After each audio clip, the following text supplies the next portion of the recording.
ರಾಜ್ಯದಲ್ಲಿ ಬಡವರ ಪರವಾಗಿರುವ ರಾಜ್ಯ ಸರ್ಕಾರದ ಗ್ಯಾರಂಟಿ ಯೋಜನೆ ಪ್ರತಿಯೊಬ್ಬ ಜನರಿಗೂ ತಲುಪುವಂತೆ ಮಾಡುವುದು ಪ್ರತಿಯೊಬ್ಬರ ಜವಾಬ್ದಾರಿ ಎಂದು ಶಾಸಕ ಅಶೋಕ್ ಕುಮಾರ್ ರೈ ಹೇಳಿದ್ದಾರೆ. ಪುತ್ತೂರಿನ ಕಿಲ್ಲೆ ಮೈದಾನದಲ್ಲಿ ನಡೆದ ಗ್ಯಾರಂಟಿ ಫಲಾನುಭವಿಗಳ ಸಮಾವೇಶದಲ್ಲಿ ಅವರು ಮಾತನಾಡಿದರು. ಈಗಾಗಲೇ 98% ಜನರಿಗೆ ರಾಜ್ಯದ ಗ್ಯಾರಂಟಿ ಯೋಜನೆಗಳು ತಲುಪಿವೆ. ಆದರೂ ನನಗೆ ಬೇಸರವಿದೆ. 100% ಜನರಿಗೆ ಈ ಯೋಜನೆಗಳು ತಲುಪಬೇಕಿತ್ತು. ಆದ್ದರಿಂದ ಜನರ ಬಳಿ ಕ್ಷಮೆ ಕೇಳುತ್ತೇನೆ ಎಂದರು. ಗ್ಯಾರಂಟಿ ಸುಳ್ಳು ಎಂದು ಹೇಳುತ್ತಿದ್ದವರು ಇಂದು ಅದೇ ಗ್ಯಾರಂಟಿಯ ಹಿಂದೆ ಬಿದ್ದಿದ್ದಾರೆ. ದೇಶದಲ್ಲಿ ಗ್ಯಾರಂಟಿಗಳನ್ನು ಕೊಡುವ ಕೆಲಸ ಆಗುತ್ತಿದೆ. ಈ ಮೂಲಕ ಬಡವರ ಸಶಕ್ತೀಕರಣದ ಕೆಲಸ ಆಗುತ್ತಿದೆ ಎಂದು ಹೇಳಿದರು. 5 ಗ್ಯಾರಂಟಿಗಳು ಮೊನ್ನೆ ಹೇಳ್ತಾ ಇದ್ರು. 5 ಗ್ಯಾರಂಟಿಗಳನ್ನು ಕೊಡುವುದಿಲ್ಲ, ಪೂರಾ ಸುಳ್ಳು ಮಾಡಿದ್ರೆ ಸುಳ್ಳು ಆ ಸುಳ್ಳು ಹೇಳಿದವರೇ ಈಗ ಅವ್ರದ್ದು ಗ್ಯಾರಂಟಿಗಳನ್ನು ಬಿಟ್ಟಿದ್ದಾರೆ. ಸ್ವಲ್ಪ ಬಿಟ್ಟು ನಮ್ಮ ಗ್ಯಾರಂಟಿಗಳು ಶುರುವಾಗಿದ್ದಾರೆ. ಪುತ್ತೂರಿನ ಅಭಿವೃದ್ಧಿ ಬಗ್ಗೆ 2 ನಿಮಿಷ ನಿಮ್ಮ ಗಮನ ಸಲ್ಲಿಸಲಿಕ್ಕೆ ಇಷ್ಟಪಡ್ತೇನೆ. ನೀವೆಲ್ಲ ಆಶೀರ್ವಾದ ಮಾಡಿದರೆ 8 ತಿಂಗಳಲ್ಲಿ ಪುತ್ತೂರಿನ ಅಭಿವೃದ್ಧಿಗೆ ಭ್ರಷ್ಟಾಚಾರ ರಹಿತವಾಗಿ ಪ್ರಾಮಾಣಿಕತನದಿಂದ ಈ ಪುತ್ತೂರಿನ ಅಭಿವೃದ್ಧಿಗೆ ಕೆಲಸ ಮಾಡಿದ್ದೇನೆ. ಇವರು ಪುತ್ತೂರಿನ 8 ತಿಂಗಳಲ್ಲಿ 9 ತಿಂಗಳು ನಡೆದಿದೆ. ಪುತ್ತೂರಿನ ಅಭಿವೃದ್ಧಿಗಾಗಿ 1,473 ಕೋಟಿ 29 ಲಕ್ಷ ರೂಪಾಯಿ ಅನುದಾನ ಪುತ್ತೂರಿಗೆ ಬಂದಿದೆ ಅಂತ ಅತ್ಯಂತ ಹೆಮ್ಮೆಯಿಂದ ಹೊರತಟ್ಟಿ ಎನ್ನಿಕೆ ಇಷ್ಟಪಡ್ತಾ ಇದ್ದೇನೆ. ಒಂದೊಂದು ನಿಮ್ಮ ಮುಂದೆ ಇರ್ತೇನೆ, ಒಂದೊಂದು ಅಭಿವೃದ್ಧಿ ಕೆಲಸವನ್ನು ನಿಮ್ಮ ಮುಂದೆ ಇರ್ತೇನೆ. ಪುತ್ತೂರಿನ ಬಹುಗ್ರಾಮ ಕುಡಿಯುವ ನೀರಿನ ಯೋಜನೆಗೆ ಪುತ್ತೂರಿನ ಬಹುಗ್ರಾಮ ಕುಡಿಯುವ ಯೋಜನೆಗೆ 1,010 ಕೋಟಿ ರೂಪಾಯಿ ಬಂದಿದೆ. ಪುತ್ತೂರಿನ ಇತಿಹಾಸದಲ್ಲಿ ಇವತ್ತಿನವರೆಗೆ 1,010 ಕೋಟಿ ರೂಪಾಯಿ ಬಂದ ಯಾವುದೇ ಅನುದಾನಗಳಿಲ್ಲ. 1,010 ಕೋಟಿ ರೂಪಾಯಿಯಲ್ಲಿ 400 ಕೋಟಿ ರೂಪಾಯಿ ಈಗಲೇ ಬಿಡುಗಡೆಗೊಂಡಿದೆ. ಬರೀ ಆದೇಶ ಮಾತ್ರ ಹೊರಡಿಸುವಲ್ಲ, ದುಡ್ಡನ್ನು ಕೂಡುವಂತಹ ಕೆಲಸ ನಮ್ಮ ಸರ್ಕಾರ ಮಾಡಿದೆ. 400 ಕೋಟಿ ರೂಪಾಯಿ ಕೊಟ್ಟು 18 ತಿಂಗಳ ಅವಕಾಶವನ್ನು ಕೊಟ್ಟಿದೆ.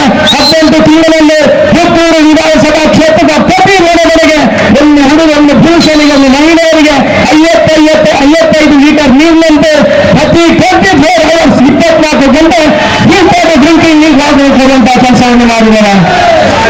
ಅಭಿವೃದ್ಧಿ ಕೆಲಸ ಆಗಿಲ್ವಾ? ಅನುದಾನ ಪುತ್ತೂರಿಗೆ ಬಂದಿಲ್ವಾ? ಬಿಚ್ಚಿ ಇರ್ತೇನೆ. ಇಷ್ಟು ಮಾಧ್ಯಮದ ಪ್ರಮುಖರ ಇರ್ತಿ ಒಂದೊಂದು ವಿಚಾರವನ್ನೆಲ್ಲ ಗಮನಕ್ಕೆ ಇರ್ತೇನೆ. ಕುಡಿಯುವ ನೀರಿನ ಯೋಜನೆಗೆ ಪುತ್ತೂರಿನಲ್ಲಿ ಜಲಸಿರಿ ಪುತ್ತೂರು ನಗರಕ್ಕೆ 113 ಕೋಟಿ ರೂಪಾಯಿ ಬಂದಿದೆ. ಮುಖ್ಯಮಂತ್ರಿಗಳ ವಿಶೇಷ ಅನುದಾನವಾಗಿ 25 ಕೋಟಿ ಬಂದಿದೆ. ಲೋಕೋಪಯೋಗಿ ಇಲಾಖೆಯಿಂದ ಪುತ್ತೂರು ಉಪ್ಪಿನಂಗಡಿ ರಸ್ತೆಗೆ 25 ಕೋಟಿ, ಪುತ್ತೂರಿನಿಂದ ಉಪ್ಪಿನಂಗಡಿ ರಸ್ತೆಗೆ ಬೇರೆಯನ್ನು ಮಾರ್ಗಾಗ್ತದೆ. ಇಲ್ಲಿಂದ ಅಲ್ಲಿವರೆಗೆ ನಗರಸಭೆಗೆ ಪುತ್ತೂರು ನಗರಸಭೆಗೆ 35 ಕೋಟಿ ಬಂದಿದೆ. ಕೊಯ್ಲಾ ಪಶು ವೈದ್ಯಕೀಯ ಕಾಲೇಜಿಗೆ 140 ಕೋಟಿ ರೂಪಾಯಿ ಬಜೆಟ್ ಆಗಿಟ್ಟಿದ್ದಾರೆ. ಕೊಯ್ಲಾ ಪಶು ವೈದ್ಯಕೀಯ ಕಾಲೇಜು ಬಗ್ಗೆ ನಿಮಗೆ ಒಂದು ವಿಚಾರವನ್ನು ಹೇಳಲಿಕ್ಕೆ ಇಷ್ಟಪಡ್ತಾ ಇದ್ದೇನೆ. ಸುಮಾರು 5 ವರ್ಷದಿಂದ 4 ಇಂಚು ದೂರ ಇರ್ತಿದೆ. ಎಷ್ಟು ದೊಡ್ಡ ಬಿಲ್ಡಿಂಗ್ ಆಗಿದೆ ಕೊಯ್ಲದಲ್ಲಿ ಪಶು ವೈದ್ಯಕೀಯ ಕಾಲೇಜಿಗೆ. ಈಗಾಗಲೇ 24 ಕೋಟಿಯನ್ನು ಬಚ್ಚಿಯರಿಗಾಗಿ ಆರಂಭ ಮಾಡ್ತಾರೆ. ಸೆಕೆಂಡ್ ಇಯರ್ ನಂತರ ನಮಗೆ 3,500 ಮಕ್ಕಳಲ್ಲಿ ಬರ್ತಾರೆ. ಕೊಯ್ಲಾ ಅಭಿವೃದ್ಧಿ ಆದರೆ ನಮ್ಮ ಪುತ್ತೂರು ಅಭಿವೃದ್ಧಿ ಆಗ್ತದೆ. ಯುವಕರ ಕೈಗೆ ಕೆಲಸ ಕೊಡುವಂತಹ ಕೆಲಸಗಳನ್ನು ಮಾಡಬೇಕು. 240 ಕೆಲಸಗಳಲ್ಲಿ ಆಗ್ತದೆ. ಮಹಿಳೆಯರಿಗೂ ಕೂಡ ಕೆಲಸ ಸಿಗುವಂತಹ ಅವಕಾಶಗಳಾಗ್ತದೆ. 6 ವರ್ಷದಿಂದ ಕೆಎಂಎಫ್ನವರು ಕೇಳ್ತಾ ಇದ್ರು, ನಮಗೆ ಜಾಗ ಕೊಡಿ, ಪುತ್ತೂರಿನ ಅಭಿವೃದ್ಧಿ ಆಗಬೇಕು.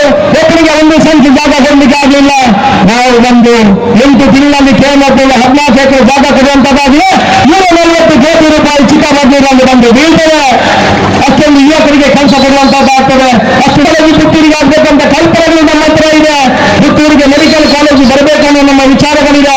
ಮುಖ್ಯಮಂತ್ರಿ ಅಂತ ಯಾವಾಗ ಹೋಗ್ಲು ನಾವು ಕೇಳುವುದನ್ನು ಪುತ್ತೂರಿಗೆ ಮೆಡಿಕಲ್ ಕಾಲೇಜು ಕಡೆ 1,500 ರೂಪಾಯಿ ಕೊಟ್ಟುಕೊಂಡು ನಮ್ದು ಗ್ಯಾರಂಟಿ ಏನಪ್ಪ ಗ್ಯಾರಂಟಿ? ಕರ್ನಾಟಕದಲ್ಲಿರುತ್ತಾರೆ ಗ್ಯಾರಂಟಿಯನ್ನು ಕೊಡಿ. ಇನ್ನು 5 ವರ್ಷದ ಮುಂದೆ ನೋಡಿ, ನೀವು 5 ವರ್ಷದ ಮುಂದೆ ನೋಡಿದ್ರೆ ಪ್ರತಿ ಬಡ ಕುಟುಂಬಗಳ ಮುಂದೆ ಬರುವಂತದ್ದಾಗ್ತದೆ.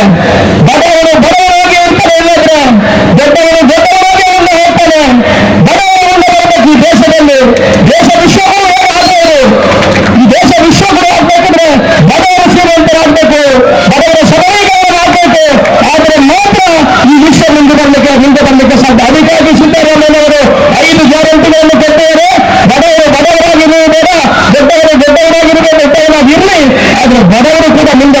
ಯೋಜನೆಗಳನ್ನ 5 ಗ್ಯಾರಂಟಿಗಳನ್ನು ತಂದಿದ್ದಾರೆ. ವಿಧಾನ ಪರಿಷತ್ನ ಸದಸ್ಯ ಹರೀಶ್ ಕುಮಾರ್ ಅವರು ಮಾತನಾಡಿ, ಬದುಕು ಕೊಡುವ ಕೆಲಸವನ್ನ ರಾಜ್ಯ ಸರ್ಕಾರ ಮಾಡಿದೆ. ಕೊಟ್ಟಿರುವ ಆಶ್ವಾಸನೆಗಳನ್ನು ಈಡೇರಿಸಿ ರಾಜ್ಯದ ಜನರ ಮನಗೆದ್ದಿದೆ. ವರ್ಷಕ್ಕೆ 58 ರಿಂದ 60 ಸಾವಿರ ಕೋಟಿ ರೂಪಾಯಿಗಳನ್ನು ಖರ್ಚು ಮಾಡಲಾಗುತ್ತಿದೆ. ಹಾಗೆಂದು ರಾಜ್ಯದ ಅಭಿವೃದ್ಧಿ ಕಾರ್ಯಕ್ಕೆ ತೊಡಕಾಗಿಲ್ಲ. ಆರ್ಥಿಕ ಚಾಣಕ್ಯ ಸಿದ್ದರಾಮಯ್ಯನವರು ಸಮರ್ಥವಾಗಿ ನಿಭಾಯಿಸಿದ್ದಾರೆ. ಕಾಂಗ್ರೆಸ್ನ ಗ್ಯಾರಂಟಿ ಯೋಜನೆಗಳಿಂದಾಗಿ ಬರದ ಪ್ರಭಾವವು ಅಷ್ಟಾಗಿ ಕಾಡುತ್ತಿಲ್ಲ ಎಂದರು.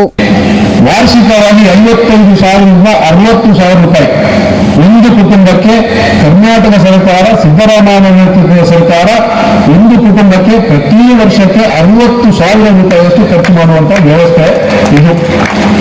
ಒಂದು ವರ್ಷಕ್ಕೆ ಕರ್ನಾಟಕ ರಾಜ್ಯದ ಆಯವ್ಯಯದಲ್ಲಿ 58,000ರಿಂದ 60,000 ಕೋಟಿ ರೂಪಾಯಿಯಷ್ಟು.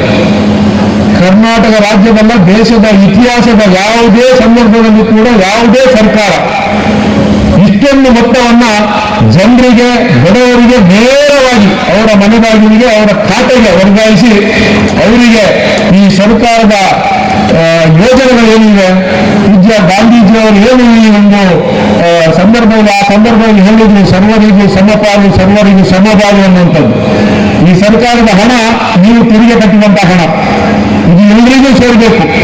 ಇದು ಬಲ್ಲಿಗರಿಗೆ ಮಾತ್ರ ಸೇರುವುದಲ್ಲ, ಬಡವರಿಗೂ ಸೇರಬೇಕು. ಈ ದೇಶದಲ್ಲಿರುವಂತಹ, ಈ ರಾಜ್ಯದಲ್ಲಿರುವಂತಹ ಪ್ರತಿಯೊಂದು ಜಾತಿ, ಜನಾಂಗ, ಬಡವ, ಬಲ್ಲಿಗ ಯಾವುದೇ ತಾರತಮ್ಯ ಇಲ್ಲದೆ ಪ್ರತಿಯೊಬ್ಬರಿಗೂ ಸೇರಬೇಕು ಅನ್ನುವಂತಹ ಒಂದು ದೊಡ್ಡ ಉದ್ದೇಶವನ್ನು ಇಟ್ಕೊಂಡು ನಮ್ಮ ಸರ್ಕಾರ ಇವತ್ತು 58,000ರಿಂದ 60,000 ಕೋಟಿ ರೂಪಾಯಿಯಷ್ಟು ಜನರಿಗೆ ವಿನಿಯೋಗ ಮಾಡುವಂತಹ ಕೆಲಸವನ್ನು ಮಾಡಿದೆ. ಇದರ ಜೊತೆಗೆ ಅಷ್ಟೇ ಒಂದು ರೀತಿಯಲ್ಲಿ ಅಭಿವೃದ್ಧಿ ಕಾರ್ಯಕ್ರಮಗಳನ್ನು ಕೂಡ ಹಮ್ಮಿಕೊಂಡಿದೆ. ಯಾವುದೇ ಅಭಿವೃದ್ಧಿ ಕಾರ್ಯಕ್ರಮಗಳಿಗೆ ಹಣದ ಕೊರತೆ ಆಗಲಿಲ್ಲ. ಸರ್ಕಾರದಲ್ಲಿ ಸನ್ಮಾನ್ಯ ಅಶೋಕ್ ಕುಮಾರ್ ಅವರು ಇತ್ತೀಚೆಗೆ 25 ಕೋಟಿ ರೂಪಾಯಿಯ ಅನುದಾನವನ್ನು ತಂದರು. ಸರ್ಕಾರದಲ್ಲಿ ಅನುದಾನಕ್ಕೆ ಯಾವುದೇ ಕೊರತೆ ಆಗಲಿಲ್ಲ. ನಾವಿವತ್ತು ಜನರು ಮಾತಾಡುವಂತಹ ಒಂದು ರೀತಿಯಲ್ಲಿ ಎಲ್ಲಾ ಭಾಗ್ಯಗಳಿಗೋಸ್ಕರ ಸರ್ಕಾರದ ಹಣ ಖರ್ಚಾಗ್ತದೆ, ಇದು ಅಭಿವೃದ್ಧಿ ಕಾರ್ಯಕ್ರಮಕ್ಕೆ ದುಡ್ಡಿಲ್ಲ ಅನ್ನುವಂತ ಏನು ಪ್ರಚಾರ ಇದೆಯೋ ಇದು ಖಂಡಿತ ಸರಿಯಲ್ಲ. ಪ್ರತಿಯೊಂದು ವಿಚಾರದಲ್ಲಿ ಕೂಡ ನಮ್ಮ ಆರ್ಥಿಕ ತಜ್ಞ 15 ಆಯವ್ಯಯಗಳನ್ನು ಕರ್ನಾಟಕ ರಾಜ್ಯದಲ್ಲಿ ಮಂಡಿಸಿ ದೇಶದಲ್ಲಿ ಪ್ರಥಮರಾಗಿ ಎನಿಸಿಕೊಂಡವರು ಸಿದ್ದರಾಮಯ್ಯನವರು. ಹಣಕಾಸಿನ ವ್ಯವಹಾರದಲ್ಲಿ ಬಹಳಷ್ಟು ಚಾಣಾಕ್ಷ. ಯಾವುದೇ ರೀತಿಯಲ್ಲಿ ಅಭಿವೃದ್ಧಿ ಕಾರ್ಯಕ್ರಮಗಳಿಗೆ ಕರ್ನಾಟಕ ರಾಜ್ಯ ಸರ್ಕಾರದಲ್ಲಿ ಯಾವುದೇ ತೊಂದರೆ ಇಲ್ಲ.